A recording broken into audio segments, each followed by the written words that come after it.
¿Qué tal? ¿Cómo están? Buenas noches. Quien les habla es el profesor José Chaupis. Él va a reemplazar la clase de hoy, el curso de historia. ¿No? Entonces comenzamos, hacemos la semana número 13.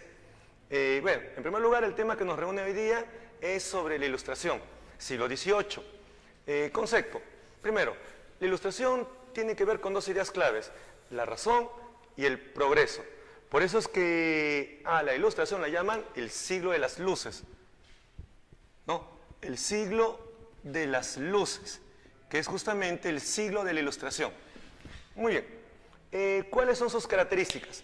En el aspecto político, justamente la Ilustración se va a caracterizar por ser pues una ideología liberal, es decir, una ideología basada en la libertad, ¿no? Que es una idea central dentro del liberalismo, el concepto de libertad. Mientras que va a ser pues una crítica al absolutismo, porque el absolutismo estaba en contra de la libertad. Un segundo elemento va a ser la postura económica. Hay dos escuelas, la escuela fisiocrática y la escuela liberal. La escuela fisiocrática tiene que ver con que la riqueza se encuentra justamente en la agricultura, en la tierra. Riqueza igual a tierra. Mientras que la escuela liberal plantea que la riqueza se encuentra en el trabajo. Son dos ideas totalmente diferentes, ¿no?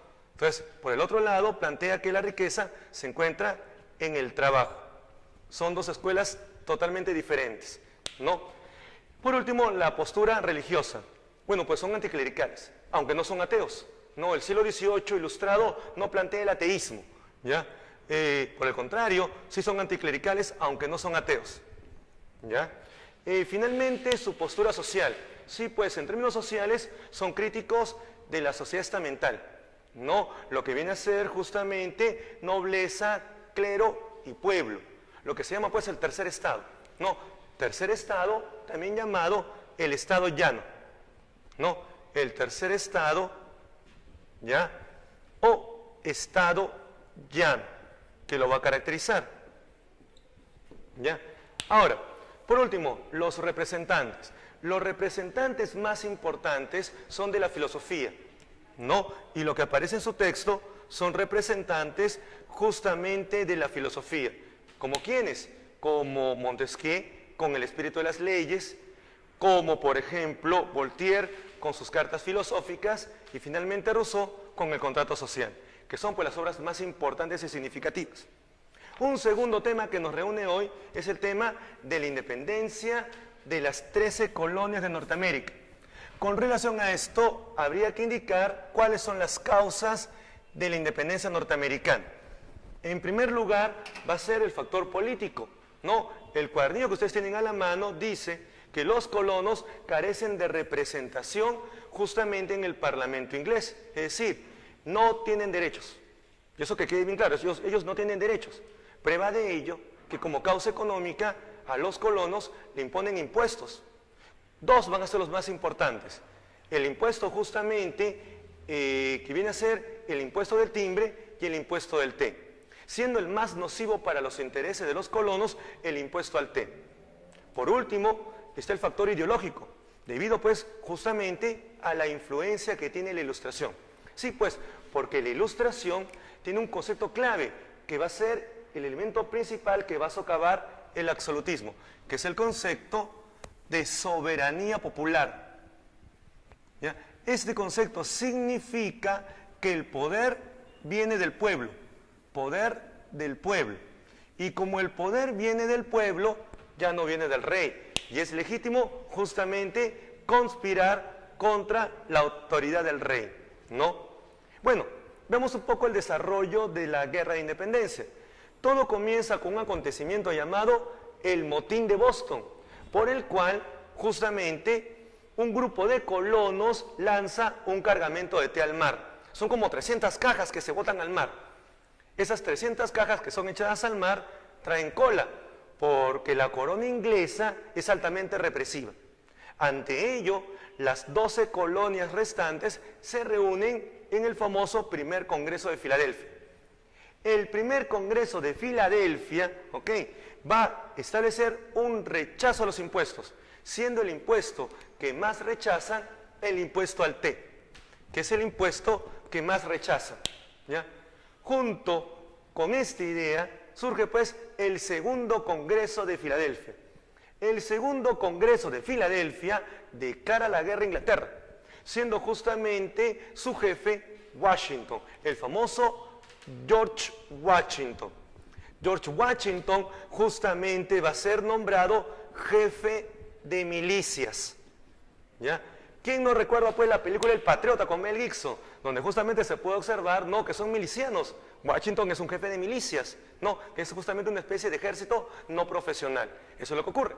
Bueno, pues, luego viene el tercer Congreso de Filadelfia, por el cual se declara la independencia de las 13 colonias.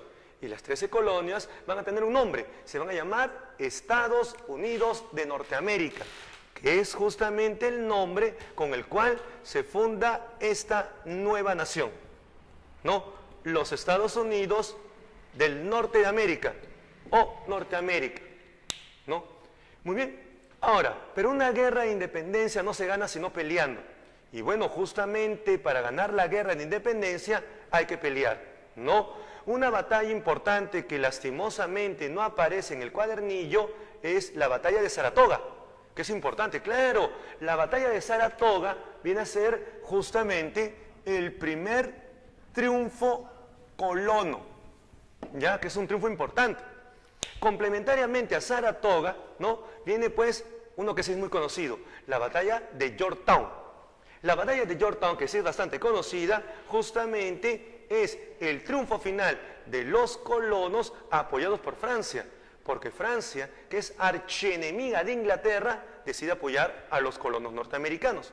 Es un triunfo espectacular. Los franceses atacan por mar, los colonos atacan por tierra. Al centro se encuentra justamente la fortaleza de Yorktown, ¿no? Bueno, pues finalmente viene el Tratado de Versalles. El Tratado de Versalles fue el tratado por el cual Inglaterra reconoce la independencia de las 13 colonias. Inglaterra lo suscribe con el rey Jorge III, un rey, ¿no?, un rey que tanto le impactó la pérdida de las colonias que se volvió loco. Durante 5 años perdió el juicio el pobre rey Jorge III.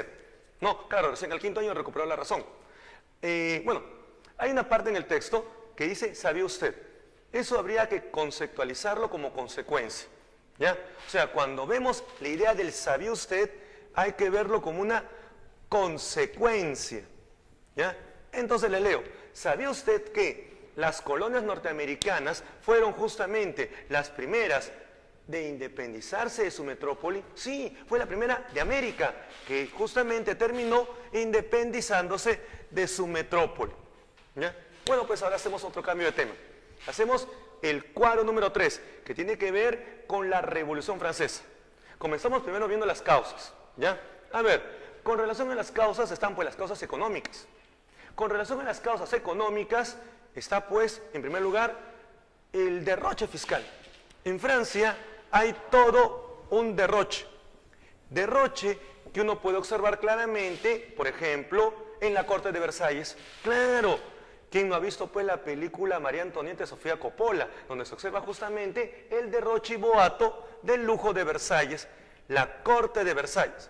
Se dice que Versalles gasta el 60% del presupuesto francés, solo Versalles, para mantener a cerca de 2.500 nobles en Francia. Otra causa sería una causa de corte político, el absolutismo monárquico. El rey Luis XVI es un rey déspota, autoritario, uno de los más déspotas de todo el continente. Sí, pues es el autoritarismo, ¿ya?, de este rey. Finalmente, lo social, la desigualdad de la sociedad estamental. No, porque Francia se compone de 3 estados. Como vimos en el cuadro anterior, es nobleza, clero y pueblo. Son los 3 estados. Estos 3 estados, voy a hacer mención del último, que viene a ser el pueblo. El pueblo entendido como el estado llano o tercer estado. No, eso. El estado llano, también llamado o tercer estado. Muy bien. Por último, las de corte ideológico, ¿no? La Ilustración, ya, que socavó justamente pues el poder del absolutismo al enfrentarse a él. Luego tenemos una caricatura que es bastante llamativa. Se ve justamente al pueblo, tercer estado o estado llano, que tiene forma de bestia de carga. Y encima de él está la nobleza y el clero montando al pobre pueblo, azotándolo públicamente. Bueno, pues ahora hacemos las etapas de la revolución, que se parte en tres, ¿ya? Uno sería la etapa monárquica. Todo comienza con los estados generales, ¿no? Y dentro de él dice el texto, convocado por Luis XVI. 1. 2. El carácter de la reforma. Objetivo, la reforma tributaria. Lo que pasa que en Francia la nobleza y el clero tienen privilegios, están exonerados de impuestos. Entonces, nobleza y clero exonerado de impuestos. Como están exonerados de impuestos, la reforma justamente tributaria busca que ellos paguen impuestos. El problema es el problema de la votación, como dice el texto. No se ponen de acuerdo. La nobleza y el clero quieren un tipo de votación por estamento. Nobleza un voto, clero un voto, siempre van a ganar con 2 votos. Mientras que el tercer estado o estado llano quiere el voto individual, porque en voto individual ellos ganarían. Bueno, pues como nadie se pone de acuerdo, pasa un mes de discusión, quien dirime es el rey. Y el rey tiene un problema. Él dice, si yo apoyo a la nobleza y el clero, no hay reforma. Si apoyo al tercer estado, la reforma se va a radicalizar. Bueno, pues finalmente él decide, y decide apoyar a la nobleza y al clero. Cuando eso ocurre, entonces el tercer estado se retira y forma la Asamblea Nacional.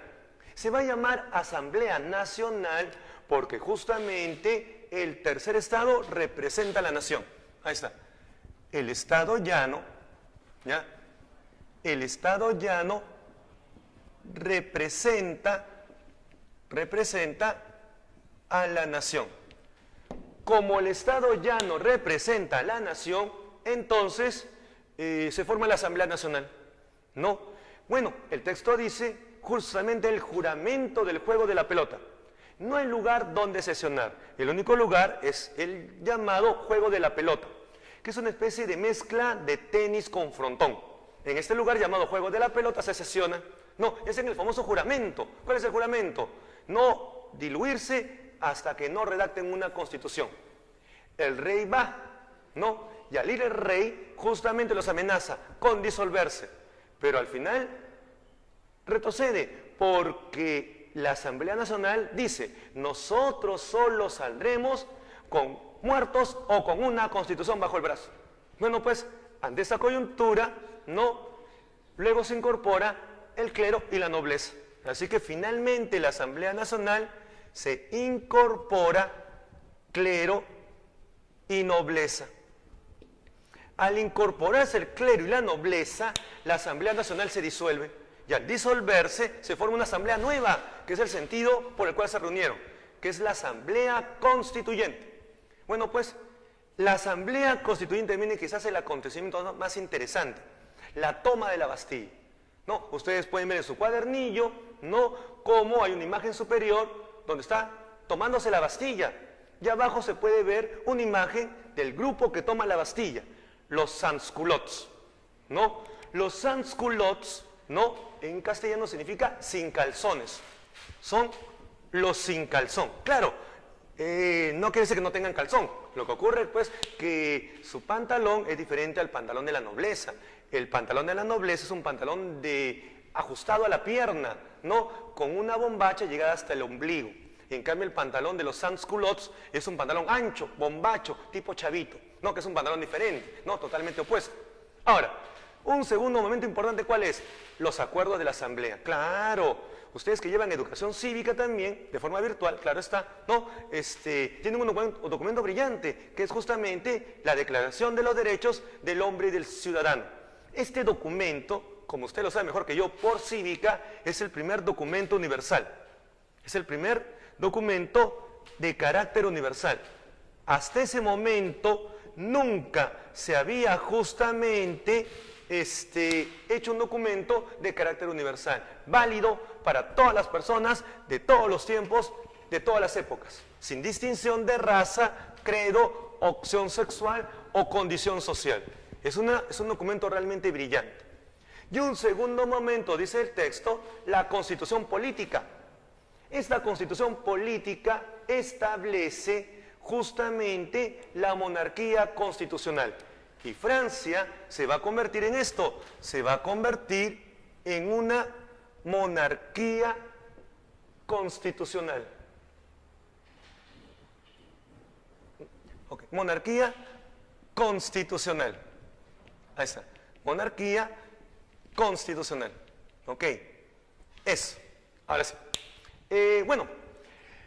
Francia tiene rey, pero no tiene legislativo. Como no tiene legislativo, hay que crear un legislativo. Siguiente fase, asamblea legislativa. Bueno, pues esta asamblea legislativa se va a caracterizar justamente por crear un poder legislativo. Si ustedes miran el texto indica que está dividido en facciones. Estas facciones tienen diferentes nombres, ¿ya? Por ejemplo, hay un grupo que son los girondinos, que son los moderados, ¿ya? Son los moderados. Hay un sector llamado los monarquistas, que son los llamados fuldenses, ¿ya? Son los fuldenses, ¿ya? Fuldenses, ¿ya? Hay otro sector llamado los jacobinos, que son los radicales, que son justamente también llamados los montañeses. Como ustedes saben por historia, y aparece en el cuadernillo su cara, María Antonieta. María Antonieta no es francesa, María Antonieta es austriaca. Y esta reina, esposa de Luis XVI, le sugiere a Luis XVI, ¿por qué no enviar cartas a su madre? Para que a su vez invite a los reyes de Europa a invadir Francia. Estas cartas son interceptadas, y al ser interceptadas entonces se declara traidor al rey Luis XVI. Así que el rey, ¿ya? El rey, ¿ya? Declarado traidor, ¿ya? Al ser declarado traidor el rey Luis XVI, ¿ya? A ver, estamos acá con más orden. Rey, ¿ya? Declarado traidor. Como el rey es declarado traidor, ¿ya? Como es declarado traidor, entonces el rey va a ser tomado su palacio, que va a ser llamado Tullerías. Entonces, al ser tomadas las Tullerías, el rey va a ser derrocado y justamente va a ser derribada la monarquía. Y se derriba la monarquía. Sí, pues la asamblea legislativa, no, derribada, la monarquía, ¿ok? Durante entonces la asamblea legislativa, la monarquía va a ser derribada. Al ser derribada, viene un periodo nuevo llamado la República. Durante la República se va a gestar un periodo llamado la Convención Nacional. La Convención Nacional va a decir, bueno, pues vamos a crear un sistema basado en 3 comités. Y se crean 3 comités. Quizás el comité más fuerte, todopoderoso, es el Comité de Salvación Pública, ¿ya? El famoso Comité de Salvación Pública. Este Comité de Salvación Pública va a ser dirigido por Robespierre, que es el que dirige este comité. Ahora, este Comité de Salvación Pública es el que va a fundar la Primera República Francesa, como dice el cuadernillo. Complementariamente, ¿cuáles van a ser sus hechos principales? A ver, como principal hecho tenemos que el comité llamado Salvación Pública es el que va a ejecutar al rey Luis XVI con un arma que ustedes pueden verla ahí claramente en el cuadernillo, la guillotina. Claro, la guillotina era un arma en el cual, bueno, fue producto de un concurso, sí, Robespierre convocó un concurso en el cual justamente se convocaba a concurso para ver quién inventaba un arma letal directa para matar sin mayor daño, la guillotina. No, que es una especie de tablilla, se echa justamente al victimario, se le amarra los pies, se le amarra las manos, se le corre al patíbulo, viene la cuchilla, le corta la cabeza, se coloca en una cesta, viene el verdugo, levanta la cabeza, chorreando de sangre, la inserta en una pica de madera y la pasea por el patíbulo para que toda la gente vea justamente el cercenamiento de la cabeza. Eso ocurre con Luis XVI, ocurre con su hijo y ocurre con María Antonieta. No, sí, pues es un acto de violencia extrema. Por eso que el periodo se va a llamar la dictadura jacobina, gobierno del terror. Son como 40.000 personas los que mueren decapitados por la guillotina. Bueno, pues finalmente, como dice el dicho, quien a hierro mata, a hierro muere. Viene pues la caída de Robespierre, ¿ya? Y el texto dice, el golpe del 9 de Termidor. Este nombre Termidor, Fructidor, Brumario, que ustedes conocen muy bien por historia, ¿ya? Es parte del el llamado calendario revolucionario, ¿ya? Calendario revolucionario. El calendario revolucionario tiene como objetivo ¿qué cosa? Tiene como objetivo cambiarle el nombre a los meses. Nombres como Julio no significa nada, viene de Julio César. Agosto viene de Augusto. Hay que ponerle nombres que tengan sentido. Como Termidor, que viene de temperatura. Fructidor, que viene de fructífero. Brumario, que viene de bruma, que viene de neblina. Entonces son meses con sentido, ¿ya? Bueno, pues cuando acaba viene el directorio. Para evitar que todo el poder esté concentrado en una sola persona, se decide que esté concentrado en 5. Van a ser 5 los directores. Estos 5 directores justamente van a estar insertos en una coyuntura. La emergencia de Napoleón Bonaparte. Claro, un personaje recontra conocido, llamado el Gran Corso, Napoleón Bonaparte. Este Napoleón Bonaparte, dice el texto, hechos principales. Van a tener 2 campañas. El texto señala campaña de Egipto, campaña de Italia. Lo curioso del texto es que la campaña no es ni contra Egipto ni contra Italia. Cuando el texto dice Egipto, realmente lo que quiere decir es Inglaterra. Es contra Inglaterra. Y cuando el texto dice la campaña justamente de Italia, no es contra Italia, es contra Austria. En ambas campañas sale victorioso Napoleón Bonaparte. También le va a Napoleón Bonaparte en ambas campañas que Napoleón es llamado a París, a Francia. Y en Francia, Napoleón no entra con intención de apoyar al directorio. No, por el contrario, llega con intención de acabar con el directorio. Es justamente, como dice el texto, la caída del directorio. Es el golpe del 18 Brumario. Como dijimos, Brumario viene del nombre Bruma, que es el calendario de la revolución creado por los jacobinos. Aquí está. ¿Ok? Muy bien. Cuando acaba el directorio viene el consulado. Se reduce el número de 5 a 3 y son 3 cónsules. De ahí viene la palabra consulado. De estos 3 cónsules, dice el texto, características. Napoleón Bonaparte empieza a concentrar todo el poder. Tanto poder tiene Napoleón que Napoleón se proclama cónsul vitalicio hasta que se muera. Ahí está. Él se proclama cónsul vitalicio. Pero Napoleón es un ser pequeño en tamaño, pero grande en ambición. Es recontra ambicioso. Como es recontra ambicioso, Napoleón justamente se va a proclamar luego emperador. Dice el texto, Napoleón se corona emperador. Bueno, el término es real. Él se autocorona. Él mismo se pone la corona, algo inaudito en la historia. Desde que el cristianismo tiene auge, no, siempre fue el Papa el que ponía la corona. Ahora resulta que es Napoleón el que se pone la corona solo. El texto menciona una obra que creo yo, como historiador, es la obra más importante de Napoleón y que trasciende más en la historia, el Código Civil Napoleónico. No hay obra más perfecta que el Código Civil. Tan importante es que en el Perú, por ejemplo, muchos caudillos del siglo XIX copiaron el Código Napoleónico prácticamente artículo por artículo. A ver, una vez que Napoleón es emperador, pasamos a punto 3, la etapa imperial.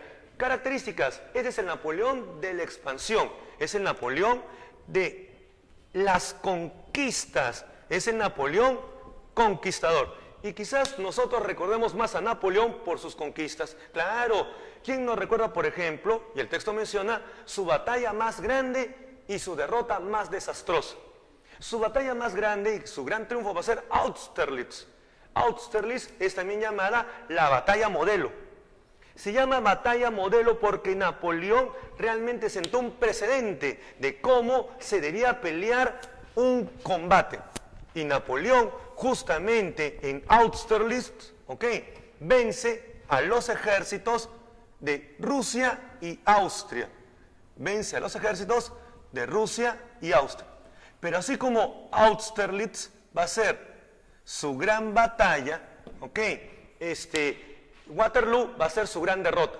Y Napoleón va a ser derrotado justamente en Waterloo. ¿No?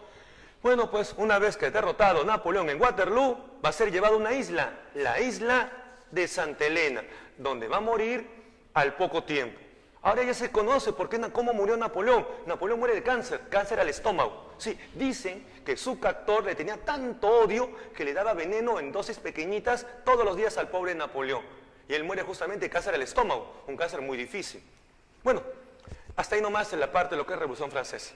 Hacemos ahora el capítulo 4, que tiene que ver con la primera revolución industrial. Como ustedes saben, la cuna de la revolución, ¿cuál es?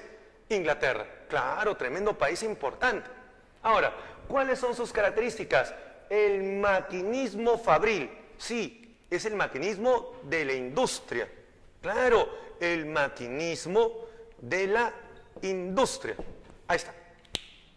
Junto con él hay materias primas y fuentes de energía. A ver, comencemos con las fuentes de energía. Son dos, carbón y vapor. Tienes una máquina, le metes carbón, le prendes fuego y por combustión genera vapor. Tienes dos entonces, carbón y vapor. Pero también tienes materia prima. Y la materia prima son dos, el algodón y el hierro. El algodón para hacer textiles, claro, esta es la época de los textiles, la gente se viste con ropa de algodón. Y en segundo lugar tienes hierro para hacer máquinas, es la época del maquinismo, para hacer máquinas. Entonces tienes ahí textiles y máquinas. Muy bien, inventos. Bueno, el texto menciona un gran invento, que es la máquina a vapor. Ustedes deben saber mejor que yo por historia que la máquina a vapor fue inventada por un inglés llamado James Watt, que es el gran invento de época, James Watt, ¿no? Y James Watt es el que justamente va a inventar la máquina a vapor, ¿ya? A ver, veamos brevemente cuáles son las consecuencias de esta primera revolución industrial. A ver. Leemos un poco el texto. Primera consecuencia, la consolidación de la burguesía. Sí, pero es una burguesía nueva, inaudita, que nunca había existido. La burguesía industrial, que es una burguesía nueva. ¿Ya? La burguesía industrial, que es una burguesía totalmente nueva, la de corte industrial. En segundo lugar, tenemos el surgimiento y explotación del proletariado. Sí, antes nunca había habido proletariado. Al tener burguesía y proletariado, quiero que vean esto, surge lo que se llama la sociedad de clases. Sí, por primera vez en la historia podemos hablar de esto, de sociedad de clases. Eso es, ¿ya? Muy bien. Y finalmente, pues, el capitalismo industrial, que es el nuevo capitalismo diferente del de siglos anteriores, que era el capitalismo mercantil. Es un capitalismo totalmente diferente, es otro capitalismo.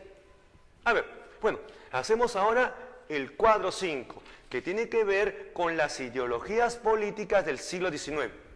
Una ideología política que no aparece en el cuadernillo y que es muy importante es el conservadurismo. No, el conservadurismo, ¿ya? El conservadurismo, que es una ideología política importante, no, que no aparece en el cuadernillo lastimosamente, tiene que ver con aquella corriente que busca mantener el orden. Sí, es una corriente que busca mantener el orden establecido, que está en contra de todo cambio, así que busca mantener el orden. A ver, mantener, no, el orden. Y justamente está en contra de todo cambio, como los cambios que impulsa el liberalismo y sociedades de libertad, de igualdad, fraternidad, que son pues los grandes ideales de la Revolución Francesa. Ese es uno que no está, que es importante mencionarlo porque es el que va a marcar la pauta del siglo XIX. Junto con el conservadurismo está el liberalismo, que como dice en el texto, se basa en ¿qué? en la libertad individual. No puede haber liberalismo sin libertad individual. Y el liberalismo que tiene que ver con la libertad individual, es imposible que haya libertad si es que hay un rey que concentra todo el poder.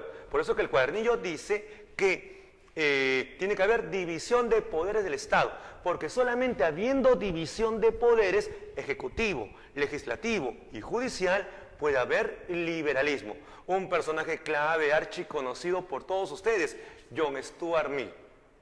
Otro movimiento importante del siglo XIX es el nacionalismo. El nacionalismo plantea la idea de crear una comunidad que tenga pues elementos comunes. No, ahora que estamos justamente el mes de la patria, mes de julio, todos nos sentimos muy peruanos. ¿Y por qué nos sentimos peruanos? Porque tenemos elementos comunes, como dice el texto, una historia común, tradiciones comunes, no una lengua común. En muchos casos, como ocurre en el siglo XIX, hasta un territorio común. ¿Qué es lo que se exalta?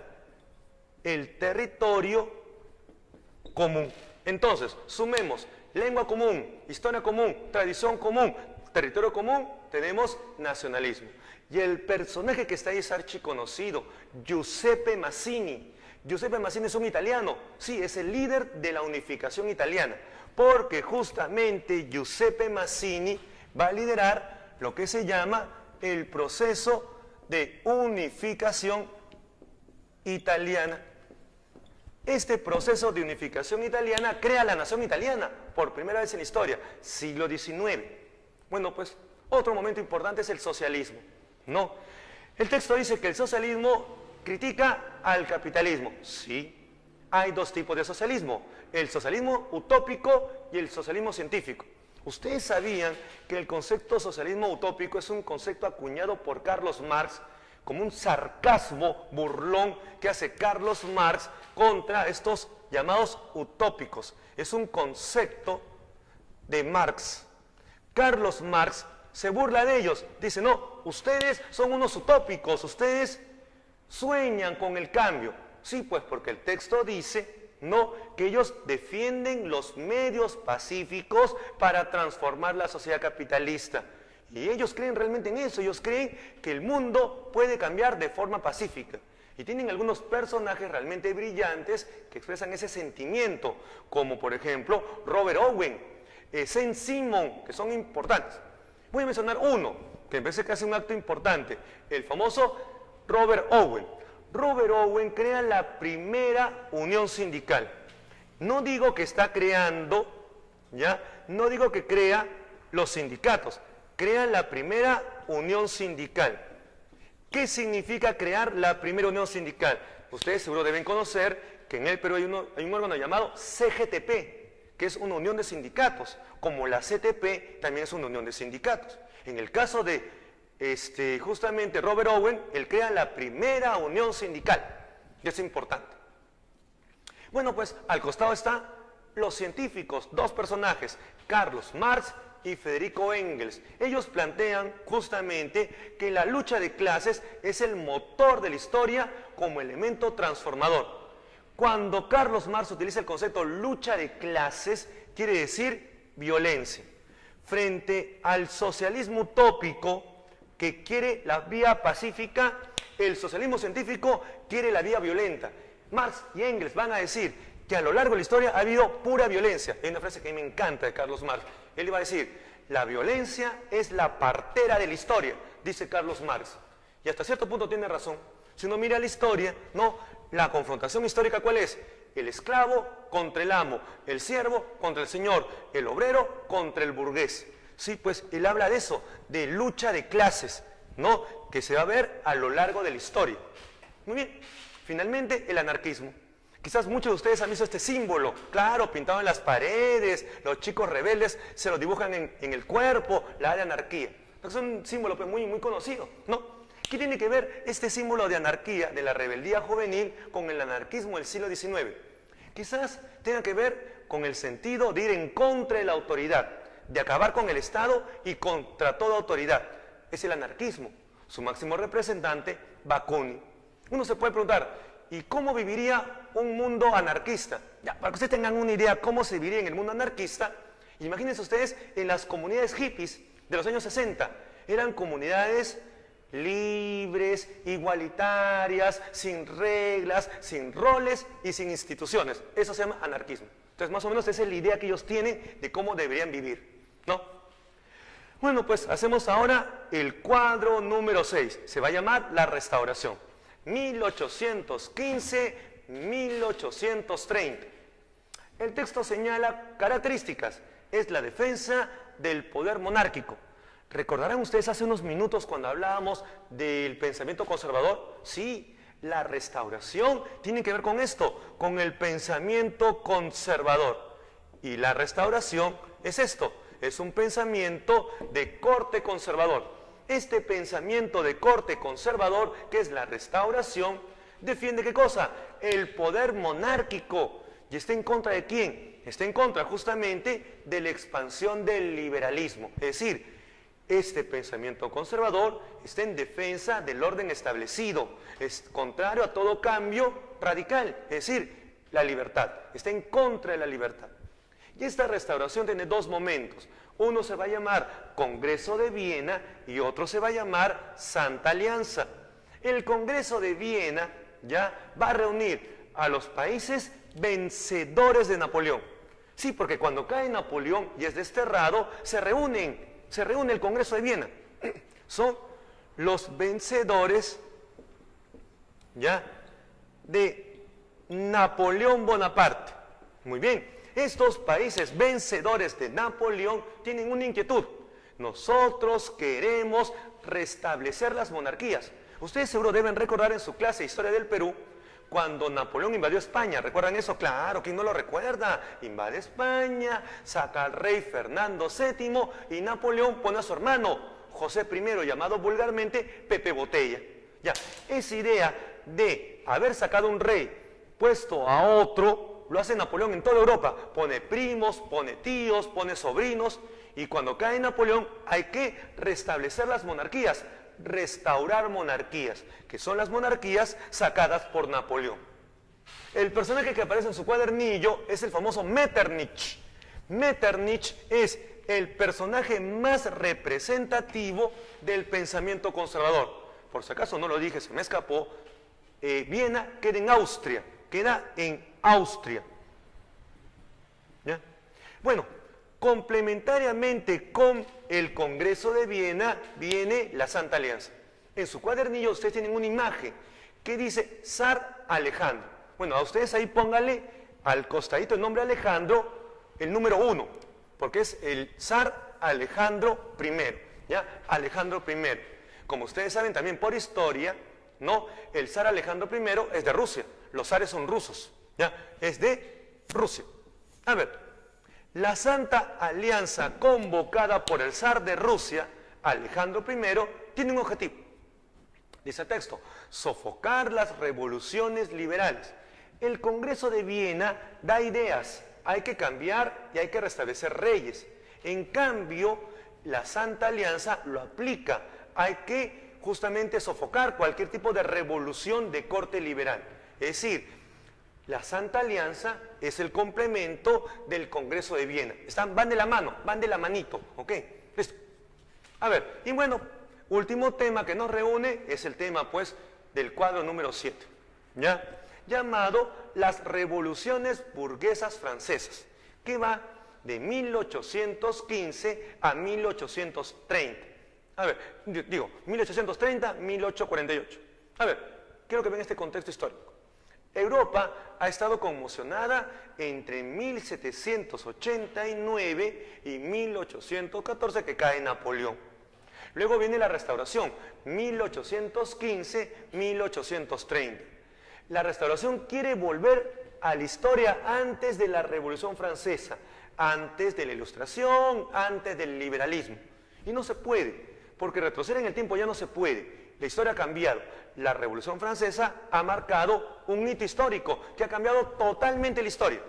Prueba de ello que vienen pues las dos grandes revoluciones, que es la Revolución de 1830 y la Revolución de 1848. Comencemos con la primera, ¿les parece? A ver, dice el texto, Revolución de 1830. La revolución de 1830, dice el texto, se derrocó a Carlos X. Para que ustedes tengan una idea de contexto, Carlos X es hermano de Luis XVI, el mismo rey que se queda sin cabeza por la guillotina. Ese es el mismo, que es Carlos X, hermano de Luis XVI. ¿Por qué lo derrocan a Carlos X? Porque es un rey antiliberal, ¿ya? Antiliberal. Es un rey que está en contra de otorgar libertades. Sí, está tan en contra de otorgar libertades que, bueno, pues ocurre un acontecimiento brillante. La revolución de 1830 también va a ser llamada la revolución de los 3 días gloriosos.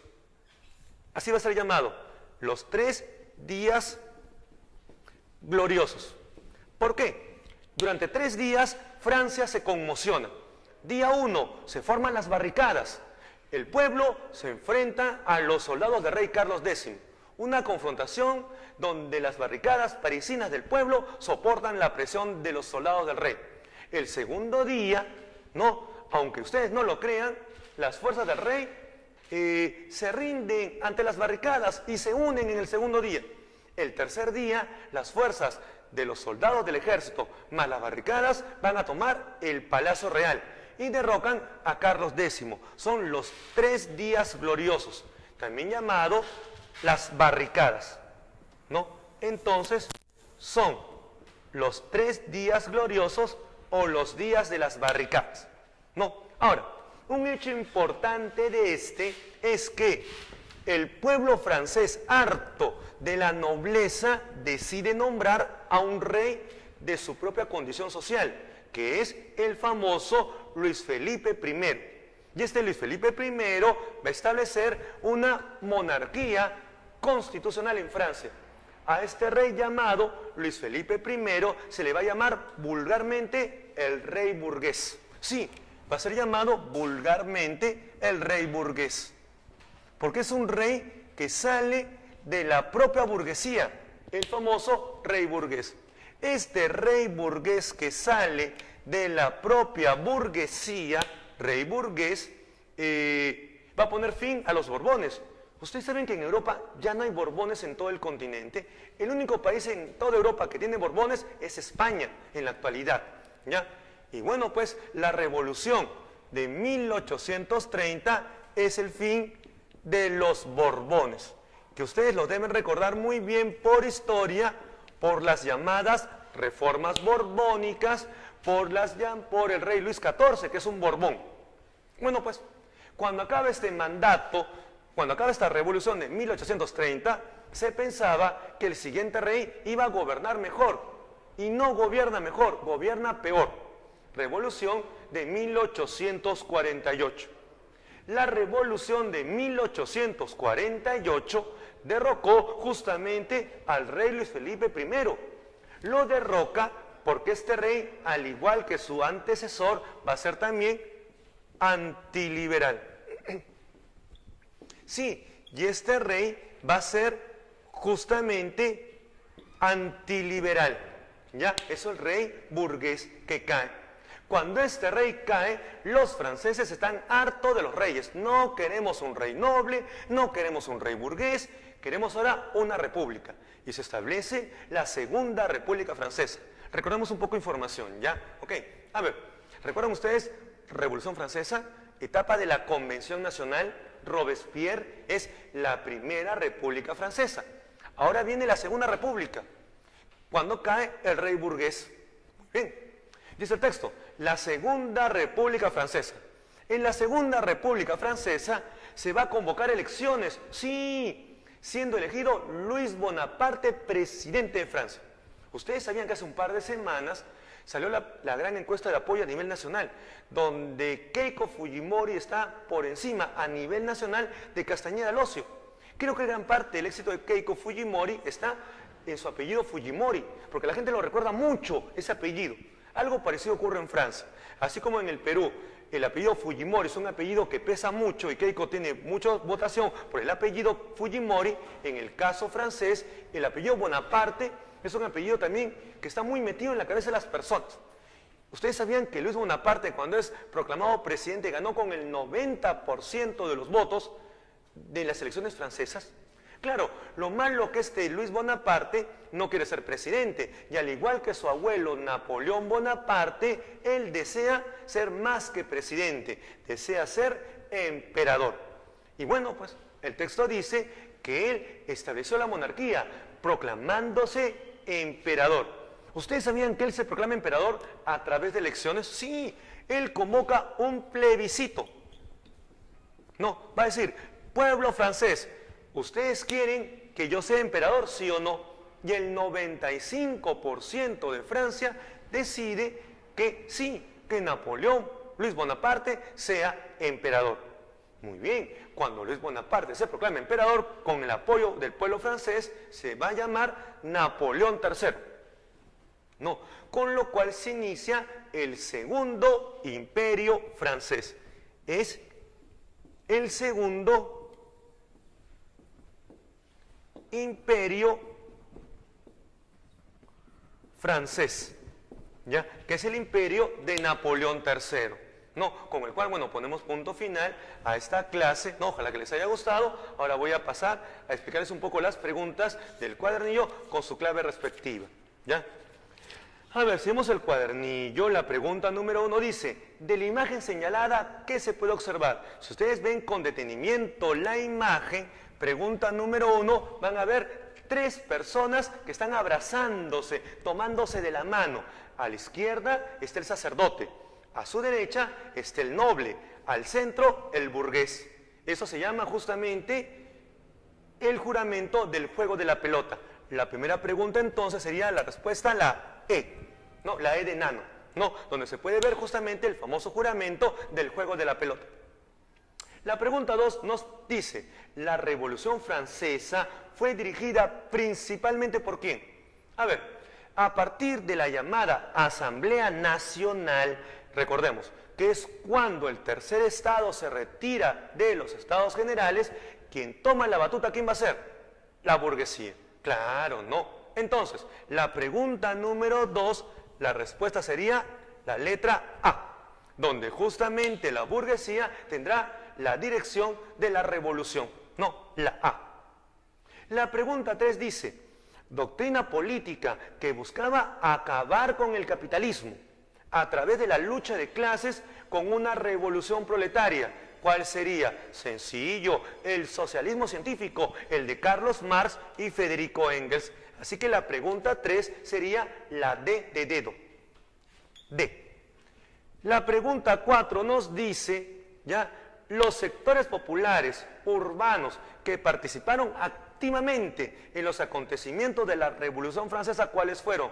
¿Se acuerdan ustedes los que tomaron la Bastilla? Claro, los sans-culottes. Entonces, la pregunta 4 sería la C de casa.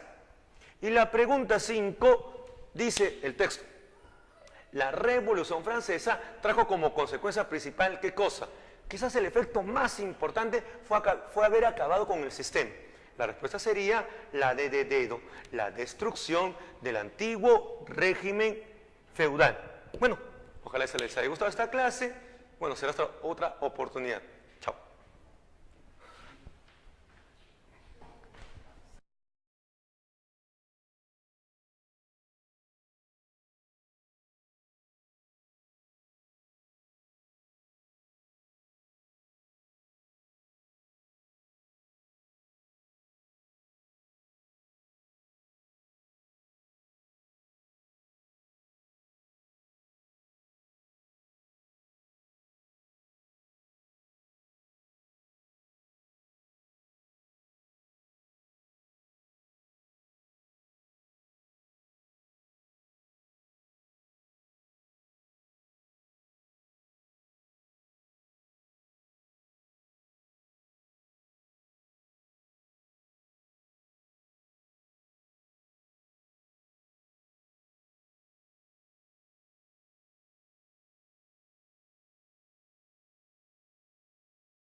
¿Qué tal? ¿Cómo están? Buenas noches. Quien les habla es el profesor José Chaupis.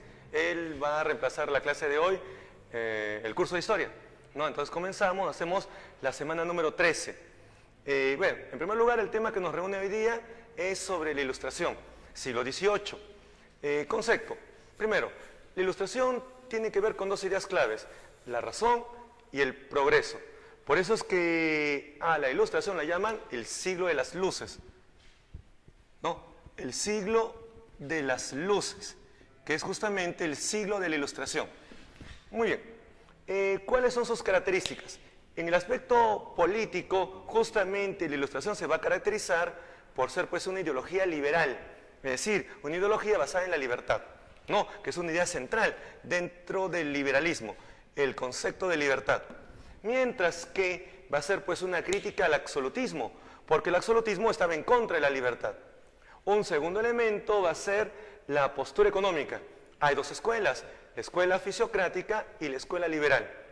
La escuela fisiocrática tiene que ver con que la riqueza se encuentra justamente en la agricultura, en la tierra. Riqueza igual a tierra. Mientras que la escuela liberal plantea que la riqueza se encuentra en el trabajo. Son dos ideas totalmente diferentes, ¿no? Entonces, por el otro lado, plantea que la riqueza se encuentra en el trabajo. Son dos escuelas totalmente diferentes, ¿no? Por último, la postura religiosa. Bueno, pues son anticlericales, aunque no son ateos. No, el siglo XVIII ilustrado no plantea el ateísmo, ¿ya? Por el contrario, sí son anticlericales, aunque no son ateos, ¿ya? Finalmente, su postura social. Sí, pues en términos sociales son críticos de la sociedad estamental. No, lo que viene a ser justamente nobleza, clero y pueblo. Lo que se llama pues el tercer estado. No, tercer estado, también llamado el carecen de representación justamente en el Parlamento inglés. Es decir, no tienen derechos. Y eso que quede bien claro, ellos no tienen derechos. Prueba de ello que como causa económica a los colonos le imponen impuestos. Dos van a ser los más importantes. El impuesto justamente que viene a ser el impuesto del timbre y el impuesto del té, siendo el más nocivo para los intereses de los colonos el impuesto al té. Por último, está el factor ideológico, debido pues justamente a la influencia que tiene la ilustración. Sí, pues, porque la ilustración tiene un concepto clave que va a ser el elemento principal que va a socavar el absolutismo, que es el concepto de soberanía popular. ¿Ya? Este concepto significa que el poder viene del pueblo, poder del pueblo. Y como el poder viene del pueblo, ya no viene del rey. Y es legítimo justamente estado llano. No, el tercer estado, ¿ya? O estado llano, que lo va a caracterizar. ¿Ya? Ahora, por último, los representantes. Los representantes más importantes son de la filosofía, ¿no? Y lo que aparece en su texto son representantes justamente de la filosofía. ¿Como quiénes? Como Montesquieu con el espíritu de las leyes, como por ejemplo Voltaire con sus cartas filosóficas y finalmente Rousseau con el contrato social, que son pues las obras más importantes y significativas. Un segundo tema que nos reúne hoy es el tema de la independencia de las 13 colonias de Norteamérica. Con relación a esto, habría que indicar cuáles son las causas de la independencia norteamericana. En primer lugar, va a ser el factor político, ¿no? El cuadernillo que ustedes tienen a la mano dice que los colonos